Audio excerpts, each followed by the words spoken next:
Assalamualaikum, halo adik-adik, ketemu lagi dengan kakak di channel Kimatika. Di video kali ini, kita akan belajar tentang sifat-sifat dari senyawa hidrokarbon, khususnya sifat-sifat alkana. Alkana memiliki dua sifat, yaitu sifat fisika dan sifat kimia atau reaksi-reaksi kimia yang terjadi pada senyawa alkana.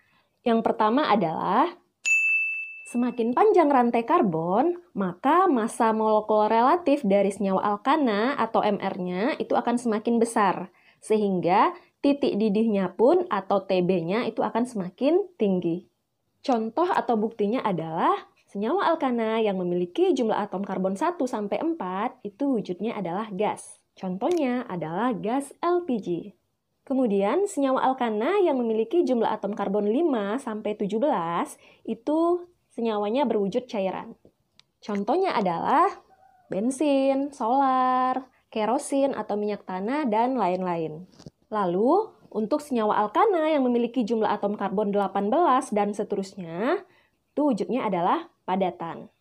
Contohnya adalah aspal. Jadi jelas ya, semakin banyak atom karbonnya atau semakin panjang rantai karbonnya, maka titik didihnya akan semakin besar. Oke, sekarang kita lanjut ke sifat fisika yang kedua, yaitu adanya percabangan dalam rantai dapat menurunkan titik didih. Maksudnya adalah senyawa-senyawa alkana yang memiliki jumlah atom karbon yang sama akan memiliki titik didih yang berbeda apabila rumus strukturnya ada yang lurus dan ada yang bercabang. Contohnya adalah C4H10. C4H10 ini bisa membentuk senyawa N-butana seperti ini, dan bisa juga membentuk senyawa 2-metilpropana seperti ini.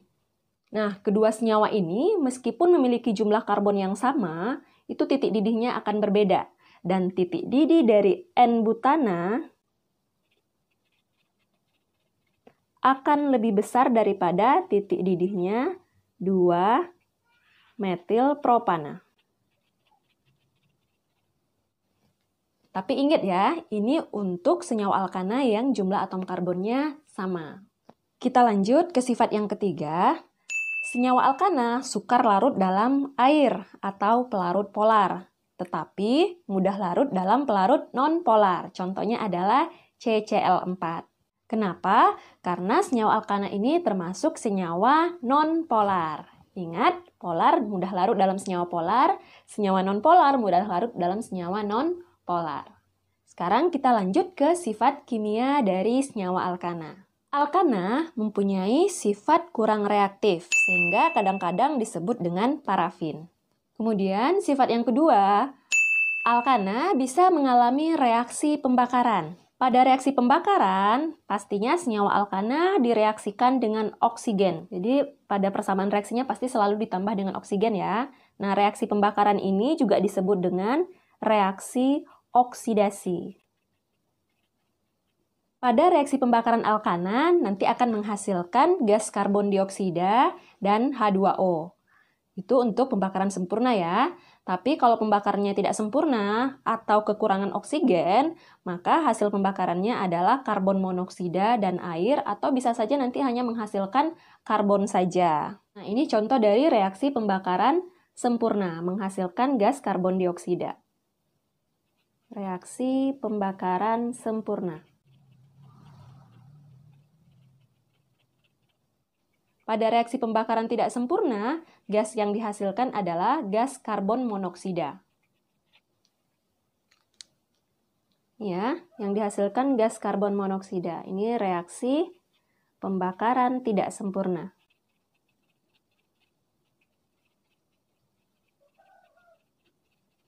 Selain reaksi pembakaran, alkana juga bisa mengalami reaksi substitusi. Reaksi substitusi itu adalah reaksi penggantian atom atau ion atau gugus dengan atom atau ion atau gugus yang lain. Kita langsung ke contoh reaksinya saja ya. Misal senyawa metana atau CH4, jika direaksikan dengan klorida, itu akan menghasilkan klorometana atau CH4Cl dan HCl atau asam klorida. Nah, kenapa bisa terjadi seperti ini? Karena senyawa alkana mengalami pertukaran gugus. Yuk, coba kita buat mekanismenya. CH4 kita buat dalam bentuk rumus struktur. Seperti ini ya, CH4 mengikat 4H. Kemudian ditambah dengan gas klorida, Cl2. Rumus strukturnya seperti ini. Nah, gugus pada metana, yaitu H, salah satunya, misalkan H yang sebelah kanan ya, ini putus. Oke. Cl sama Cl juga putus. Kemudian H ini digantikan oleh si Cl. Jadi Cl-nya pindah ke posisi si H, si H-nya pindah ke posisi si Cl. Makanya hasilnya menjadi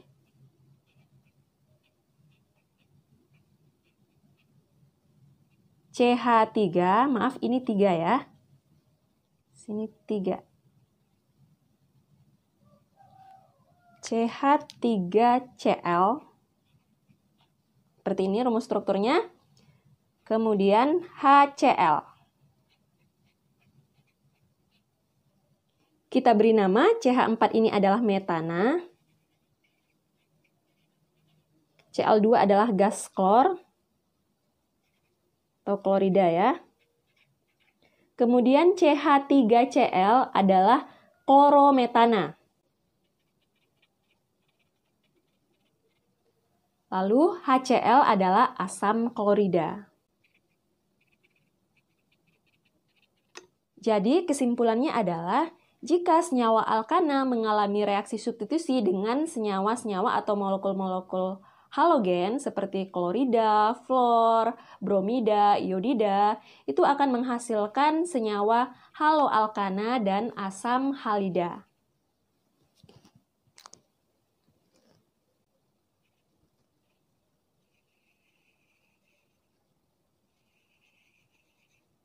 Jadi halogen di sini bisa Cl2 atau Br2 atau F2 atau I2. Kita lanjut. Senyawa alkana ternyata bisa juga mengalami reaksi eliminasi. Reaksi eliminasi itu adalah reaksi pembentukan ikatan rangkap. Jadi, jika alkana yang sebelumnya memiliki ikatan tunggal, ketika mengalami reaksi eliminasi, ikatannya salah satunya akan berubah menjadi ikatan rangkap 2. Nah, bagaimana mekanismenya? Yuk kita langsung ke contoh saja. Misal, senyawa etana itu bisa mengalami reaksi eliminasi menjadi etena dan gas hidrogen dengan bantuan Ni dan pemanasan. Seperti ini ya. C mengikat 3H, C yang sebelah kiri. Yang sebelah kanan juga. Nah, nanti masing-masing gugus H yang terikat pada C itu putus keduanya. Otomatis si C kekurangan 1 elektron dan si C juga di sini juga kekurangan 1 elektron. Oke. Karena mereka sama-sama kehilangan 1 elektron, maka elektronnya jadi bergabung. Ini kan tinggal 1, sini tinggal 1 jadi gabung membentuk 1 ikatan. Makanya menjadi 2 ikatan atau ikatan rangkap. Jadi ini yang satunya lagi berasal dari sisa elektron dari pemutusan H, atom H dari masing-masing atom karbon. Makanya jadinya CH2, CH2. Kemudian H yang sudah diputuskan tadi juga masing-masing membawa 1 elektron. Kan nggak stabil tuh. Jadi supaya bisa membentuk ikatan mereka jadinya bersatu. Membentuk H2. Nah, jadi satu garis ini mengandung 2 elektron. Jelas ya adik-adik? Sekarang kita lanjut ke pembahasan soal-soal yang berkaitan dengan sifat-sifat kimia dari senyawa alkana. Soal yang pertama, di antara senyawa berikut ini yang mempunyai titik didih paling tinggi adalah, untuk menjawab soal ini, kita lihat rantai induknya. Semakin tinggi rantai induk, atau semakin panjang rantai induk, maka titik didihnya akan semakin tinggi. Jadi, kita tentukan dulu ya. Option A, rantai induknya adalah atau sebanyak 3 atom karbon. Kemudian option B, berarti jumlah atom karbon pada rantai induknya adalah 4. Pada option C, jumlah atom karbon pada rantai induknya adalah 3. Jadi C yang satu ini lagi adalah cabang ya. Kemudian yang D, jumlah atom karbon pada rantai induknya adalah 4. Yang E, jumlah atom karbon pada rantai induknya adalah 5. Jadi jumlah atom karbon rantai induk pada opsi A3, pada opsi B4, pada opsi C3, pada opsi D4, dan pada opsi E5. Nah, ingat, titik didih tertinggi itu terdapat pada senyawa yang memiliki rantai induk terpanjang. Jadi, jawabannya adalah yang E. Soal yang kedua, di antara senyawa berikut ini yang mempunyai titik didih paling rendah adalah A N-butana, B N-heksana, C isobutana, D N-pentana, dan E isopentana. Untuk menjawab soal ini, sama seperti cara sebelumnya ya, kita tinggal menentukan jumlah atom karbon pada rantai induknya. Nah, pada nama, rantai induk itu dilihat dari nama terakhir. Contoh yang opsi A, butana, berarti rantai induknya memiliki atom karbon sebanyak 4. Kemudian N-heksana berarti memiliki jumlah atom karbon pada rantai induk sebanyak 6. Isobutana, nah kalau isobutana, iso diingat saja jumlah atom C pada rantai induknya itu selalu dikurang 1 dari nama akhir ini. Berarti kalau butana kan 4, berarti dikurangi 1. Sama dengan 3. Ini khusus untuk yang ada isonya ya. Oke, lanjut. N-pentana. Berarti rantai induknya memiliki atom karbon sebanyak 5. Kemudian isopentana, 5 dikurang karena iso berarti dikurang 1, jadinya 4. Nah, pada soal yang ditanya adalah senyawa berikut yang memiliki atau mempunyai titik didih paling rendah. Berarti yang rantai induknya memiliki jumlah atom karbon paling sedikit.